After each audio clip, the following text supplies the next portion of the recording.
Hi, this is Bill Olson with another school system update.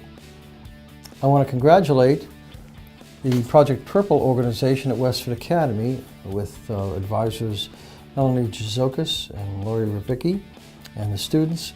They recently entered a film competition, a national competition, and Westford Academy's Project Purple entry came in second in the nation. So a big congratulations to Melanie, Lori, and their students. Project Purple is an anti-substance abuse organization, and our students at Westford Academy are very involved. Recently, Jim Antonelli has submitted some information to me about the DECA, the Distributive Education Clubs of America organization at Westford Academy. We have one of the largest DECA organizations of any school system in the state and perhaps the country. Recently, there were 896, almost 900 students from 10 local school systems who competed. And I'm just going to read a little bit because I don't have the statistics committed to memory, but our Westford Academy students won 24 out of 28 first place awards. There were a possible 182 awards given out, and Westford Academy won 123 of those awards. 170 students from the Westford Academy DECA organization qualified to go on to regional competition in the state, and then they will continue on. They're successful to the national competition, so we congratulate them for an outstanding job. The Foley School is sponsoring a Super Bowl, that's S-O-U-P-E-R. They are collecting cans of soup for the Westford Food Pantry, so if you would like, please drop off a donation of soup in cans to the Foley School. It's with regret that I report to you the retirement of Mike Parent, who has been an outstanding teacher, dean, and coach at Westford Academy for many, many years. Mike is one of the finest individuals with whom I've ever worked in any school system, and we will deeply miss him beginning next year.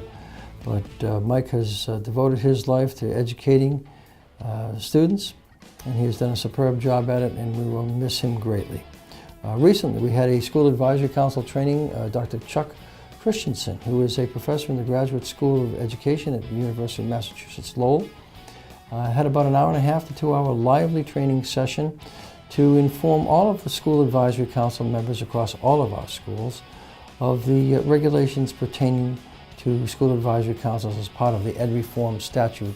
As you know, Ed Reform was passed in the 1992-93 period and has been instrumental in improving the quality of education for students across Massachusetts. We recently had our budget review session, our first budget review session with the Westford Finance Committee and Selectmen at a joint meeting. The Finance Committee and the Selectmen have always been very good in terms of submitting detailed questions for us to answer so that they can understand what is contained within our fiscal 2018 budget. And it's always appreciated that they conduct themselves extremely professionally and respectfully, and we certainly respect them for the job that they have done.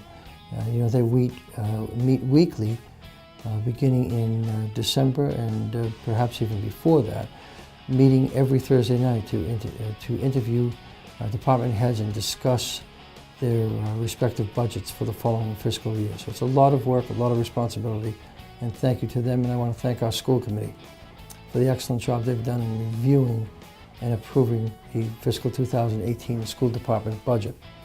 We have our next Classroom of the Future meeting coming up in less than a week. Joining us once again will be Dr. Anita Greenwood, who is the Dean of the Graduate School of Education at UMass Lowell. And also, we will have our staff members participating, along with a faculty member from the MIT Sloan School of Management. I want to thank the school committee for approving our full-day kindergarten request at last night's school committee meeting. We proposed adding one more section of full-day kindergarten to expand that into each of the K-2 primary level schools, and the school committee did approve that, and so I'm very, very appreciative of that. I want to also thank the town and our town engineering department and Paul Starrett and his staff for securing a Mass Department of Transportation Complete Streets project. I'm going to read here to you. The town has received almost $400,000 in Complete Streets construction funding. There will be projects that will take place at the Robinson School and the Day School this summer. There will be sidewalk improvements, wheelchair cuts into the sidewalks for transitioning. For wheelchair-bound people, there will be a new and more vivid striping, and so some general pedestrian improvements that will be an important safety measure for the Day and the Robinson School students and parents and community members. Always enjoy these updates. This is Bill Olson. Look forward to seeing you next time.